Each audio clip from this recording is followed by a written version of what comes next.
अच्छा सुनो, सब्सक्राइब करते वक्त ना घंटी बजा देना ताकि जब हजरत शेख सादी कागज और कलम को लेते हैं और बिस्तर पर बैठ जाते हैं और पहला मिसरा लिखते हैं बलगल उला भी कमाली ही।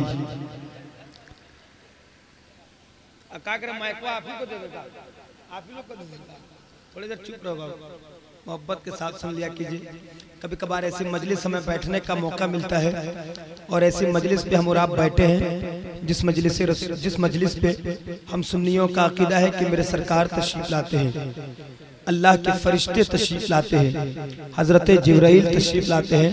जब अल्लाह के फरिश्ते हमें देखें तो अदब व एहतराम के साथ बैठे हुए हम और आपको देखें। मोहब्बत के साथ हजरत शेख सादी लिखते हैं बलगल उला भी कमाली ही कशफत तुजा भी जमाली ही हसनत जमी वो खिसाली ही।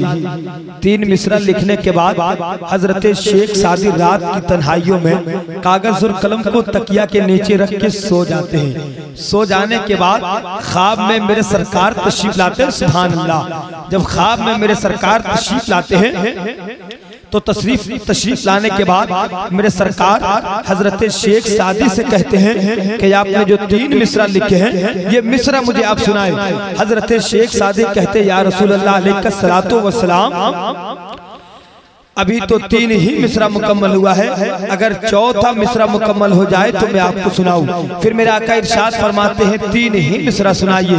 हजरत शेख सादी पढ़ते हैं बलगल उला भी कमाली ही कशफत तुजा भी जमाली ही हसनत जमीउ खिसाली ही।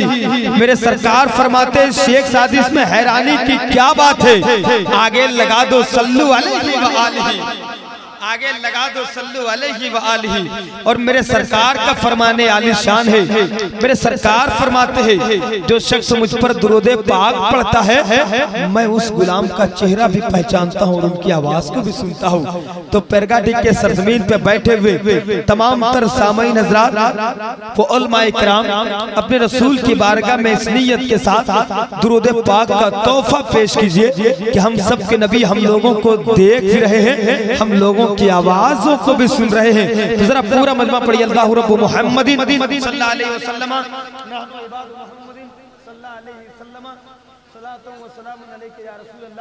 या हबीब अल्लाह सल्लल्लाहु तआला अलैहि वसल्लम।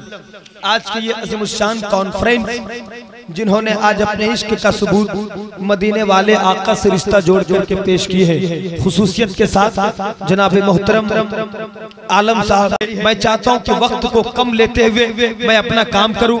मैं वक्त को अल्हम्दुलिल्लाह मैं बखूबी समझता हूँ कि हिंदुस्तान के अक्सर जगहों पे मैं जाता हूँ तो मुझे इस बात का तजुर्बा है कि जिस किसी ने भी पहले वक्त को बर्बाद किया है आज वक्त उसे बर्बाद कर रहा है। मैं बिल्कुल कीमती वक्त नहीं लूंगा और आपका जलसा अल्हम्दुलिल्लाह कामयाबी की मंजिल तक अपने सफर को तय करेगा इंशाअल्लाह ताला। अब मैं बिला ताखीर चाहूंगा कि कुछ शेर मैं आपकी समातों के हवाले कर जाऊं। उलमाए किराम से अगर थोड़ी सी मोहब्बत पेश कर दे, जो काम 5 मिनट का वो काम 2 मिनट में हो सकता है। बस थोड़ी सी मोहब्बतें चाहता हूँ इसलिए कि मेरे लफ्जों को मोहब्बत की गवाही मिल जाए। मुझको भी थोड़ा सा साउंड की अगर गुंजाइश है तो थोड़ा सा बढ़ा दे, मशीन से थोड़ा सा साउंड बढ़ाइए। मेरे लफ्जों को मोहब्बत की गवाही मिल जाए, मुझको भी ममलिकते शेर की शाही मिल जाए और मैं भी खुसरू की तरह रक्स करूं शेर कहूं काश मुझको भी कोई महबूबे इलाही मिल जाए, काश मुझको भी कोई महबूबे इलाही मिल जाए। हज़रात बड़ी बड़ी कॉन्फ्रेंसों में जब आप जाते होंगे, बड़े बड़े जलसे में जब आप जाते होंगे तब आप देखते होंगे कि उलमाए किराम जैसे भी बड़े नूर पे आते हैं, माइक पे आते हैं तो आपसे क्या कहते हैं और आपसे क्या कहलवाते हैं? आपसे कहलवाते हैं कहिए या रसूल अल्लाह, आपसे कहलवाते हैं कहिए सुभान अल्लाह। लेकिन इस वक्त मैं आपसे ये नहीं कहूंगा कि हजरत मौलाना फिरदौस साहब की मोहब्बत में आप या रसूल अल्लाह कहे। मैं आपसे ये नहीं कहूंगा कि हजरत मौलाना मुबारक साहब की मोहब्बत पे आप या रसूल अल्लाह कहे।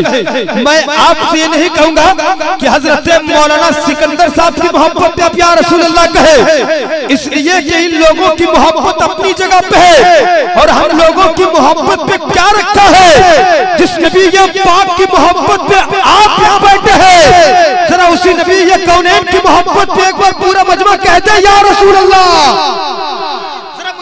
चाहिए कि मैं पेरगाडी के सरजमीन पे शेर पढ़ रहा हूँ, जरा और मोहब्बतों के साथ कहे या रसूल अल्लाह। इसलिए कि जब जब हम बोलते हैं तो यही बोलते हैं कि ये ज़मीन क्या है आसमां बोले, उनकी तारीफ तो जहां बोले, और सर कटा देंगे उनकी अजमत पे बैरगाड़ी के हर एक नौजवान बोले।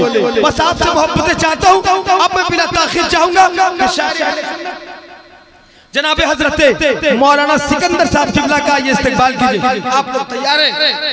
जरा कुछ बोलिए। और ना भी एक जलसा हुआ बनारस की सरजमीन पे, एक मुकर्रिर साहब तकरीर कर रहे थे और तकरीर के दौरान वो कहते हैं मौलाना फिरदौस साहब कि जिन जिन हजरात को मरना है वो कह दे सुभान अल्लाह। पूरा मजमा में मौलाना मुबारक साहब सिवाय एक आदमी के सब ने कहा सुभान अल्लाह। कुछ देर के बाद जलसा खत्म होने के बाद वो नौजवान से पूछा गया क्या आपको नहीं मरना है जो आपने नहीं कहा सुभान अल्लाह?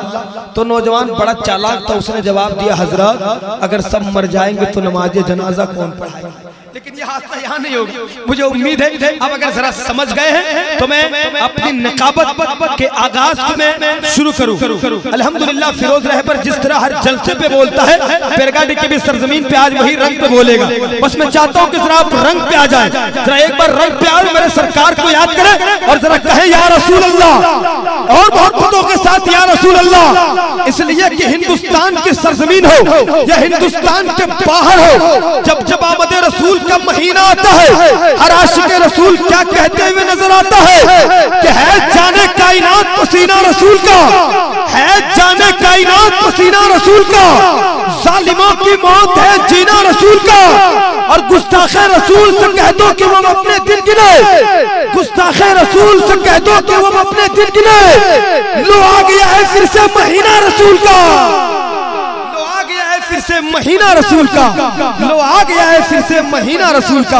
हजरात जिस तरह के इंसान अपने कर्म को अपने इसराफ को दूर करने के लिए इस लहजे का सहारा लेते हैं, इस वक्त वो लहजा जनाब हजरत मौलाना सिकंदर साहब किबला के पैकर में है। आइए मोहब्बत के साथ उनका इस्तकबाल कर ले। नारे तकबीर। आप हजरात को जरा गर्म रहना है। मुझे लगना चाहिए कि मैं बदिया और कानों की सरजमीन से मैं सफर करके आया हूँ बैरगाड़ी, यहाँ के लोग वहां से भी अच्छा सुनते हैं, ये मुझे महसूस होना चाहिए। नारे तकबीर। अल्लाह सलामत रखे आप लोगों को, बहुत अच्छा सुन रहे हैं। नारे तकबीर, नारे रिसालत, मसलके आला हजरत, उलमाए अहले सुन्नत। नारे तकबीर। यूं ही नहीं मेरा जन्नत में नाम लिखा है, मेरी जबी पे नबी का गुलाम लिखा है, और मेरे कलम को सरे अर्श तोलना मौला, मेरा कलम भी नबी पर सलाम लिखा है।